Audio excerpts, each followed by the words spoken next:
സംസ്ഥാനത്ത് സ്വർണ്ണവിലയിൽ റെക്കോർഡ് വർധനവ്. പവന് 10,200 രൂപ വർദ്ധിച്ച് 1,23,120 രൂപയായി.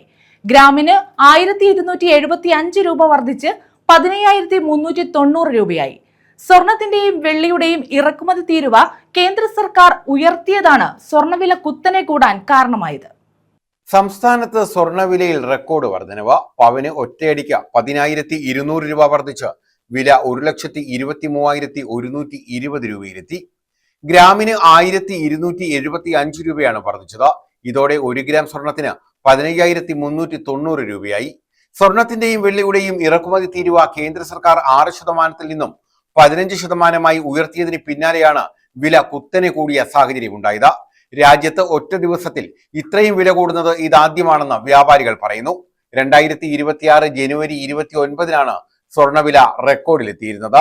അന്ന് 1,31,160 രൂപയായിരുന്നു വില. ഇറക്കുമതി കുറയ്ക്കാനും വിദേശ നാണ്യ ശേഖരം സംരക്ഷിക്കാനുമാണ് തീരുവ വർദ്ധിപ്പിച്ചതെന്നാണ് കേന്ദ്ര വിശദീകരണം.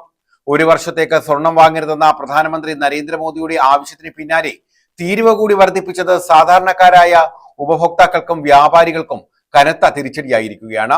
സംസ്ഥാനത്ത് 1 പവൻ സ്വർണ്ണാഭരണം ബുധനാഴ്ച വാങ്ങാൻ 10% പണിക്കൂലി കണക്കാക്കിയാൽ 1,25 ലക്ഷം രൂപയ്ക്കടുത്ത് നൽകേണ്ടി വരും. സ്വർണ്ണവിലയ്ക്ക് പുറമെ പണിക്കൂലി, 3% GST, ഹോൾമാർക്കിംഗ് ചാർജ് എന്നിവയാണ് നൽകേണ്ടത്. ആഭരണങ്ങളുടെ ഡിസൈൻ അനുസരിച്ച് പണിക്കൂലിയിൽ മാറ്റമുണ്ടാകും. സ്വർണ്ണവിലയിൽ വലിയ മാറ്റങ്ങളാണ് ഈ വർഷം തുടക്കം മുതൽ ഉണ്ടായിരിക്കുന്നത്. മാസത്തിന്റെ തുടക്കത്തിൽ തന്നെ 1 ലക്ഷത്തിന് മുകളിലായിരുന്നു സ്വർണ്ണവില. കഴിഞ്ഞ ദിവസങ്ങളിലും വിലയിലുണ്ടായത് വലിയ മാറ്റങ്ങളാണ്.